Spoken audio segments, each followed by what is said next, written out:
December 18, 1944. The Ardennes forest is silent under fresh snow. American infantry dig shallow positions between frozen trees, breath turning to fog in the dark. Somewhere beyond the tree line, German units move forward with confidence. They have done this before. Artillery fire means little if it explodes too early or too late. Then it happens. A dull thump echoes from behind the American lines. An artillery shell rises, unseen, into the gray winter air. It does not strike the ground. It does not wait for a timer to run out. It explodes above the trees. Steel fragments rain downward in a perfect sphere. Not into earth, but into men. Helmets shatter. Formations collapse. Survivors scatter in confusion, convinced they have walked into a new kind of ambush. German reports later describe it as impossible. Shells that seem to think. Explosions that knew exactly when to happen. There is no new radar station here. No observer calling corrections. No visible guidance at all. Yet the shells are finding their moment. And behind this sudden shift on the battlefield lies a secret so tightly guarded that even many American soldiers using it had no idea how it worked, only that the war had just changed. To understand how this moment became possible, we must step back to a world where radar alone was no longer enough. By the time the United States entered World War II in December 1941, radar was already being hailed as a miracle of modern warfare. It could see aircraft beyond the horizon. It could warn cities and fleets before bombs ever fell. Britain had survived the Battle of Britain largely because radar gave it time. But radar had a fatal limitation. It could see the enemy. It could not stop them. Across Europe and the Pacific, anti-aircraft gunners faced the same brutal reality. Knowing where an aircraft was did not guarantee it could be hit. Hitting a fast-moving target in 3 dimensions, speed, altitude, direction, remained one of the hardest problems in warfare. Before 1942, anti-aircraft fire relied on 2 methods. The first was impact fuses. Shells exploded only if they struck the aircraft directly. Against fast bombers, this was almost useless. A direct hit was rare. Most shells passed close, sometimes within meters, yet did nothing. The second method was the time fuse. Gunners calculated how long a shell should fly before detonating. A mechanical timer was set before firing. If calculations were perfect, the shell might explode near the aircraft. They almost never were. Aircraft speeds changed. Altitudes varied. Wind altered trajectories. Even small errors meant the shell detonated too early, too late, or not at all. Entire barges could fill the sky with explosions and still fail to bring down a single plane. During the German Blitz of Britain in 1940 and 1941, this inefficiency was terrifyingly clear. British studies showed that thousands of shells were required for a single confirmed kill. Cities burned while guns thundered uselessly. Radar provided warning, but not precision.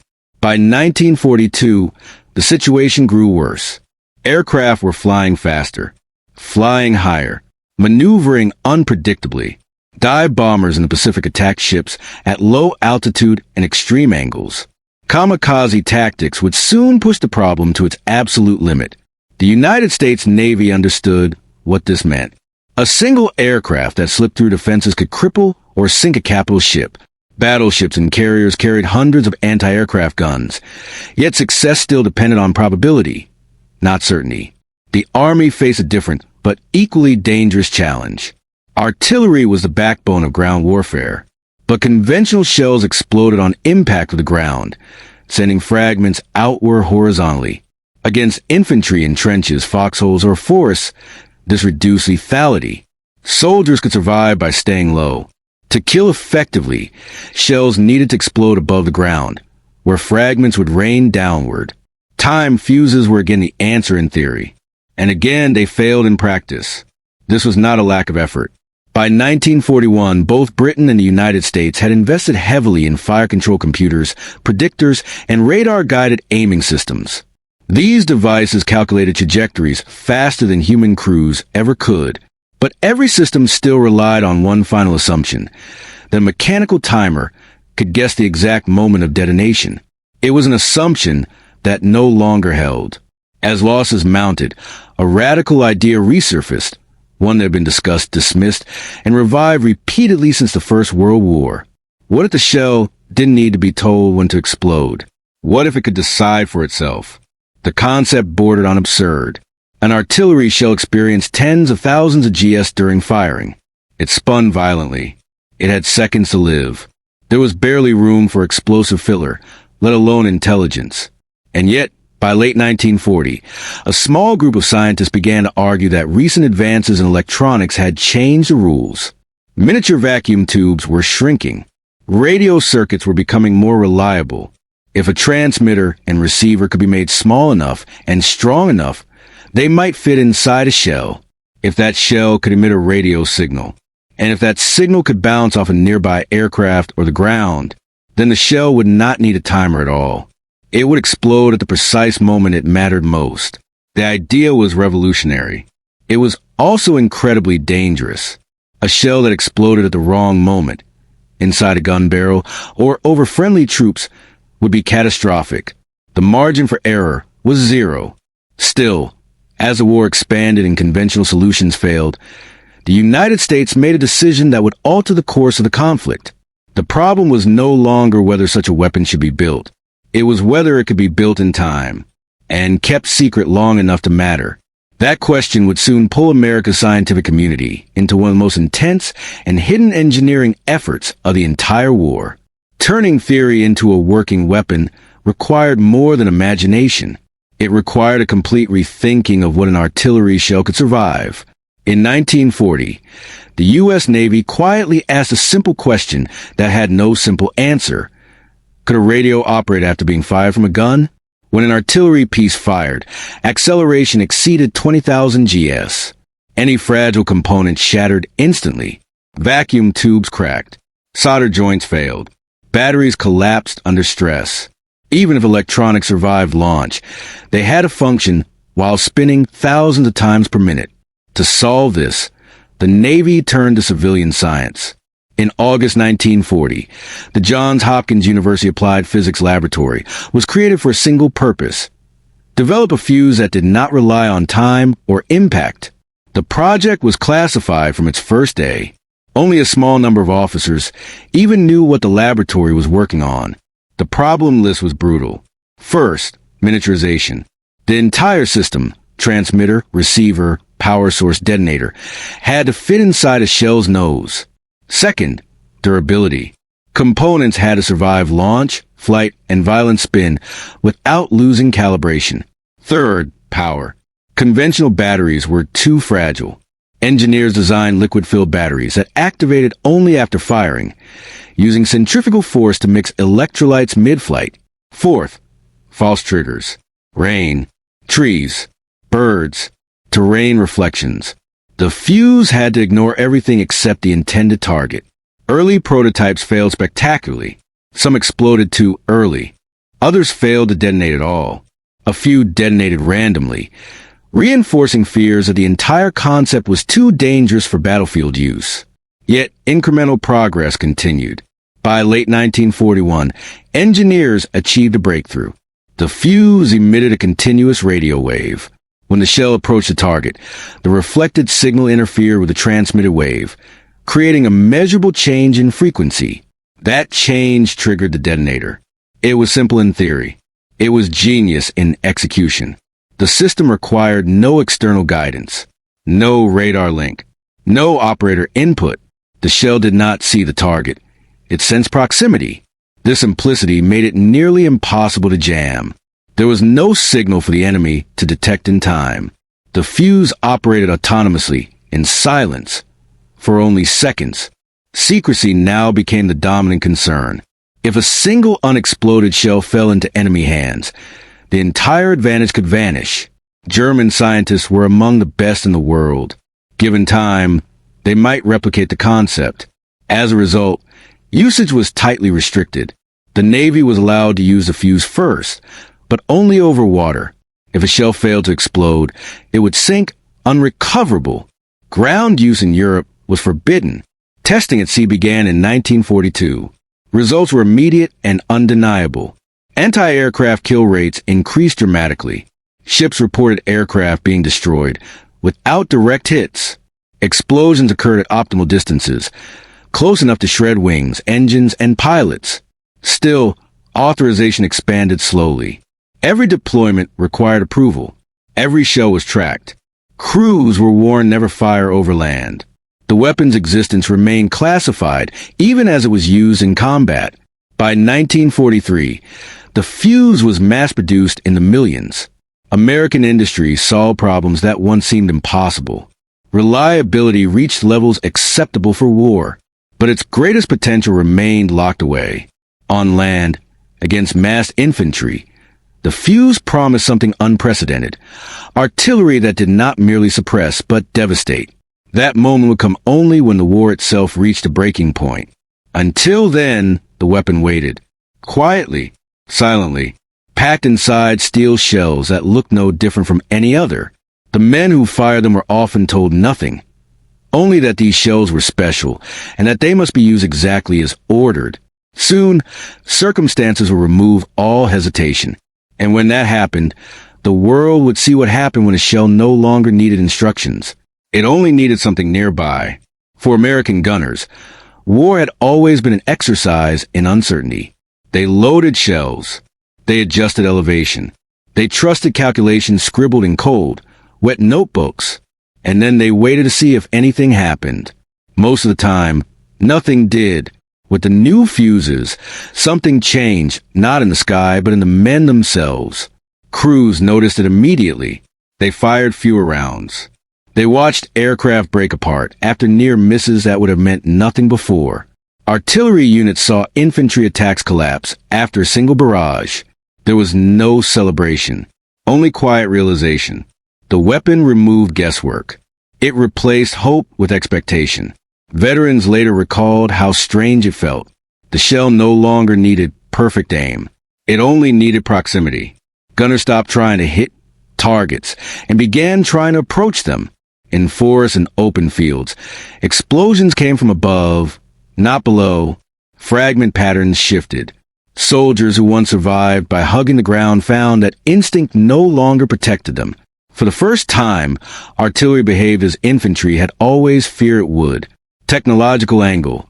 How the fuse worked. Despite myths that followed the war, the proximity fuse was not magic.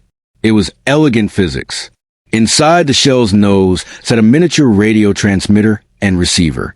The transmitter emitted a continuous signal. As the shell flew, that signal radiated outward. When the shell neared an object, an aircraft, a vehicle, or the ground, the signal reflected back. The returning wave interfered with the outgoing wave, producing a frequency shift. That shift triggered the detonator. No timers, no commands, no external systems. The fuse required no radar network. It operated entirely on its own for mere seconds before destroying itself. This autonomy made it nearly impossible to counter. Jamming required advanced detection. Detection required time. The fuse allowed neither. German attempts to understand the phenomenon were slow. Reports spoke of shells detonating, as if guided.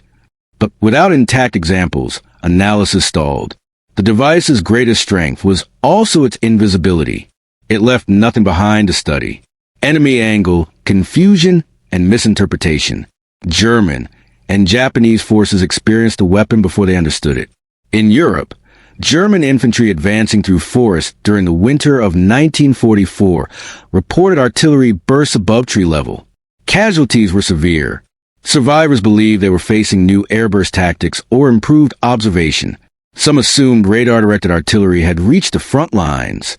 Others believed American gunners had finally perfected timing methods. Few suspected that the shell itself had become the decision-maker. In the Pacific, Japanese pilots encountered something worse. Aircraft approaching U.S. ships were destroyed at distances previously considered safe. Near misses turned lethal. Dive bombers disintegrated before reaching release altitude. Pilots adjusted tactics. They flew lower. They came faster. Losses increased anyway. Post-war analysis revealed the truth. Neither Axis power had deployed a comparable system during the war. Research existed. Concepts were known. But none had solved the engineering challenge in time. By the time intelligence services realized what they were facing, the opportunity had passed. The weapon's secrecy held, its effects multiplied, and pressure mounted inside Allied command structures to use it everywhere, not just where loss of secrecy could be controlled. That decision, once unthinkable, was about to be made. For senior Allied commanders, the proximity fuse represented both opportunity and risk. The Navy had embraced it first. Over open water, secrecy could be preserved. Unexploded shells vanished beneath the surface. If the fuse failed, it failed safely. The Army situation was different. Land warfare left evidence behind. A single dud shell in German hands could undo years of research. Commanders feared that if the enemy reverse-engineered the device, the advantage would disappear overnight. As a result, authorization was restrictive. Units received shells with minimal explanation. Orders were precise. Usage conditions were narrow. Officers were warned of consequences if procedures were ignored. But by late 1944, circumstances overwhelmed caution. German forces launched a massive counteroffensive through the Ardennes, the largest surprise attack on the Western Front since 1940. Weather-grounded Allied aircraft, roads clogged with refugees and retreating units. American artillery became the primary line of defense. Requests for proximity fuses surged. Commanders faced a choice: preserve secrecy or preserve the front. They chose the front. Strategic angle, changing the math of war. Once approved for ground use, the fuse altered battlefield mathematics instantly. Traditional artillery required mass fire to achieve effect. Proximity fuse shells required precision in placement, not timing. Fewer rounds produced greater casualties. Smaller units gained disproportionate stopping power. Defensive positions became killing zones. In the Ardennes, forests that once absorbed explosions now amplified them. Airbursts sprayed fragments downward, bypassing cover. German assault formations broke apart under fire that seemed to anticipate movement. This was not a new doctrine. No new manuals were written. The same guns fired the same shells. Only the fuse had changed. The result was a quiet revolution in lethality, moral angle, an invisible threshold. The proximity fuse raised no immediate ethical debates during the war. There were no protests, no public discussions. Few even knew it existed, but its effect was unmistakable. It did not merely improve weapons. It optimized them against human vulnerability. It exploited the fact that soldiers looked up, that they ran, that they sought cover where fragments now fell most densely. The weapon killed efficiently, impersonally. Unlike bombs or chemical agents, it left no signature beyond destruction. No lingering contamination. No new category of suffering. Yet those who witnessed its effects understood something fundamental had shifted. The battlefield no longer required a human decision at the moment of impact. That decision had been embedded in metal and circuitry. The fuse did not hate. It did not hesitate. It simply functioned. As winter deepened and the Battle of the Bulge reached its most desperate phase, the full implications of that shift were about to be revealed. The Germans were advancing. The skies were clearing. And American artillery was ready. December 1944. The Ardennes offensive reaches its peak. German forces push westward through narrow roads and dense forests, aiming to split Allied lines and seize Antwerp. Infantry advances are rapid. Armor follows wherever fuel allows. The weather, low clouds, snow, freezing fog, has neutralized Allied air power. For American commanders, artillery becomes a final barrier. Guns are positioned behind ridgelines and villages. Forward observers work from frozen foxholes and shattered buildings. Fire missions come constantly, often without clear visibility of the enemy. This is where the proximity fuse enters fully. For the first time on land, artillery shells are ordered to detonate above ground, deliberately, systematically, across entire sectors. The effect is immediate. German infantry advancing through woods near Elsenborn and Bastogne encounter explosions above tree height. Branches shatter. Shrapnel rains downward in lethal patterns. Units trained to survive shelling by staying low find no protection. Entire platoons are broken before reaching contact. Reports from American units describe something unprecedented. German attacks halting under artillery fire alone. Not slowed, not delayed, stopped at Bastogne, where the 101st Airborne Division is surrounded. Artillery fires with proximity fuses become a defensive shield. German assault formations attempting night advances are shredded before reaching U.S. lines. Weather clears briefly. Aircraft return. But it is artillery, silent, unseen, that carries the heaviest burden. German after-action reports struggle to explain losses.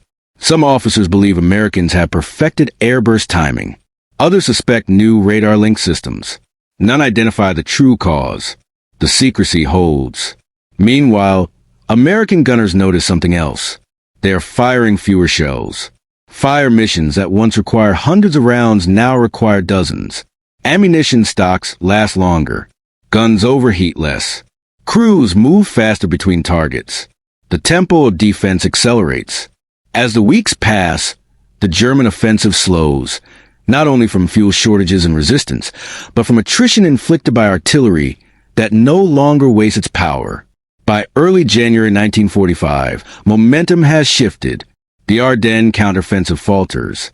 American commanders credit many factors: logistics, leadership, resilience. But artillery reports reveal a quieter truth. Proximity-fused shells have multiplied defensive firepower beyond anything previously possible. One artillery officer later summarized it simply: "We finally had shells that did what we always wanted them to do." The turning point is not marked by a single explosion or order. It emerges gradually as German units withdraw, regroup, and fail to advance again.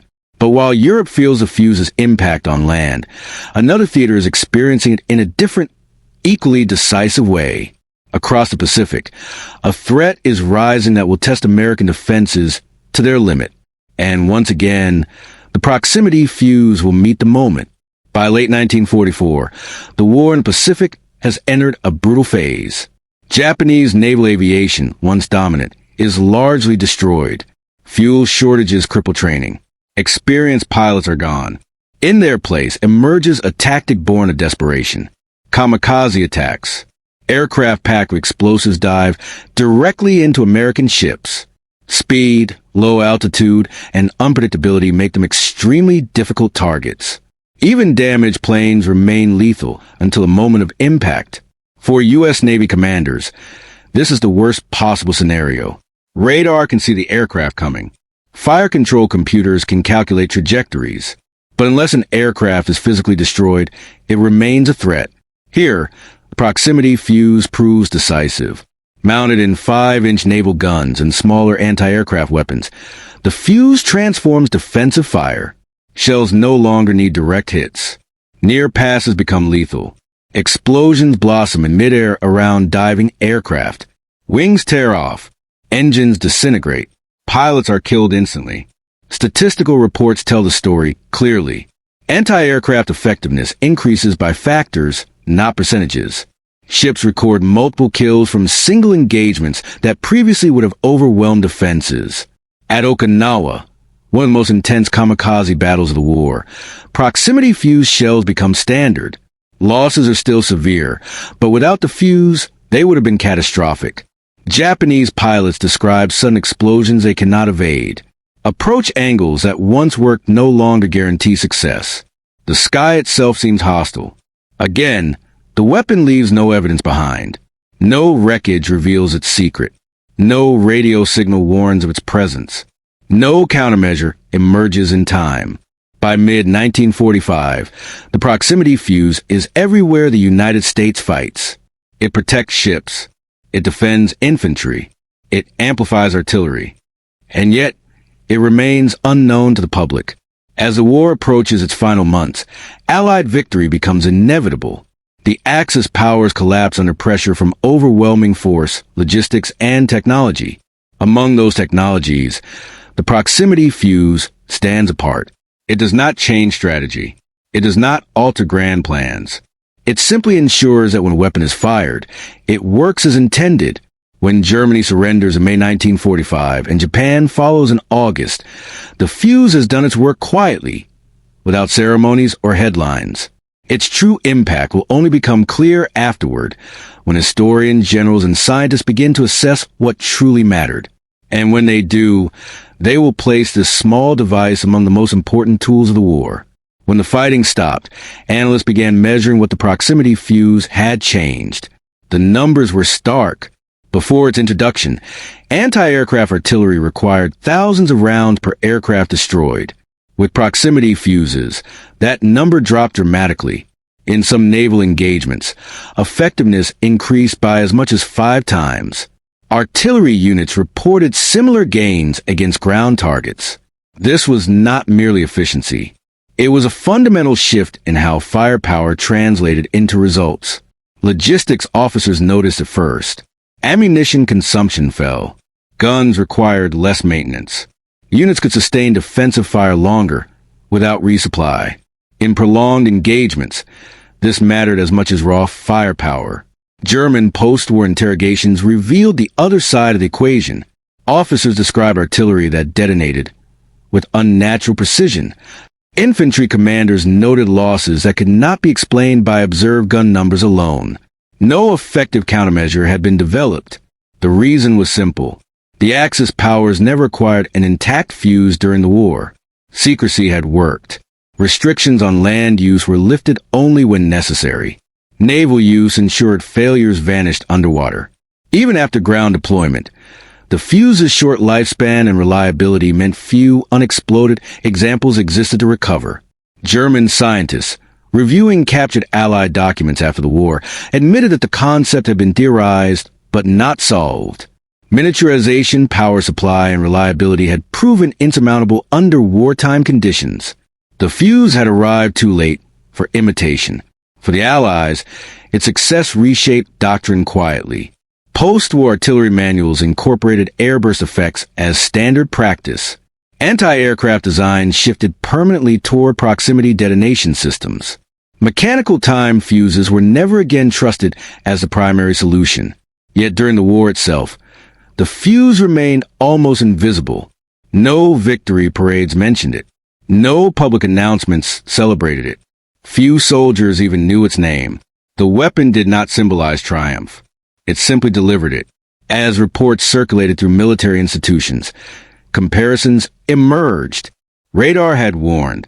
The atomic bomb had ended the war abruptly. The proximity fuse had ensured countless battles were won before either could matter. Its impact was cumulative, not dramatic. And that made it harder to see until the war was over. In the months after Japan's surrender, the secrecy surrounding the proximity fuse slowly dissolved. Technical reports were declassified in stages. Scientists who had worked in silence were finally allowed to speak. What emerged was not a single invention, but a system science, industry, and warfare fused into one result. Military historians struggled to categorize it. It was not a weapon in the traditional sense. It was an enabler. Radar could detect. Guns could fire. But without effective detonation, neither guaranteed results. The fuse closed that gap. General George S. Patton later referred to it as one of the quiet tools that made American artillery dominant. British assessments echoed the view, noting that airburst artillery had become decisive in late war engagements. Scientific communities took note as well. The fuse demonstrated that extreme miniaturization was possible under combat conditions. It accelerated research into rugged electronics, autonomous systems, and solid-state replacements for fragile components. Cold War weapons would inherit its logic. Missile proximity sensors, air defense intercept systems, modern smart munitions, all trace conceptual lineage back to a shell that decided when to explode on its own. Radar, by contrast, evolved as an information tool. It guided decisions. It warned. It observed. The fuse acted. This distinction shaped post-war military philosophy. Detection without effect was no longer sufficient. Weapons had to close the loop from sensing to action within themselves. The proximity fuse was one of the first battlefield technologies to do exactly that. And yet, it remained absent from popular memory. There was no single battle that belonged to it alone. No iconic photograph. No defining explosion.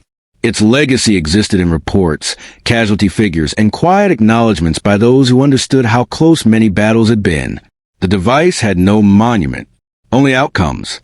As decades passed, historians increasingly ranked it among the most important technological contributions of the war, often alongside radar and nuclear weapons, sometimes above them in terms of immediate tactical impact.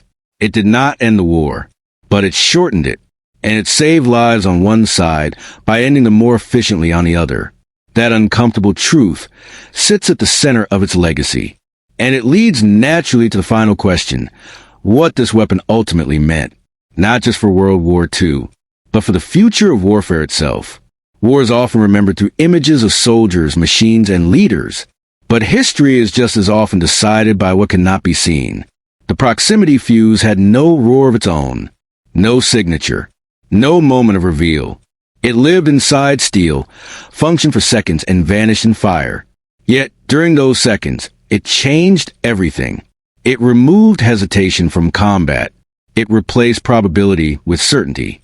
It shifted power from human timing to embedded judgment. For the first time, a weapon did not wait to be told when to act. It knew this was not artificial intelligence. It was far simpler and far more dangerous. A closed loop between detection and destruction, operating faster than any human could intervene. Modern warfare has followed that path ever since. Smart bombs, autonomous defenses, systems that sense, decide, and strike within moments. All of them echo a wartime decision made in secrecy, that effectiveness mattered more than explanation, and that technology could carry intent inside itself. Radar warned nations of danger. The atomic bomb ended the war in a flash. The proximity fuse quietly ensured that battles were decided long before headlines were written. Its story reminds us that history does not always turn on spectacle. Sometimes it turns on a small invention, hidden in plain sight, doing exactly what it was designed to do again and again, until the outcome becomes inevitable. And when the war ended, the shells stopped flying, but the idea they carried did not. It is still with us, embedded, autonomous, waiting for proximity.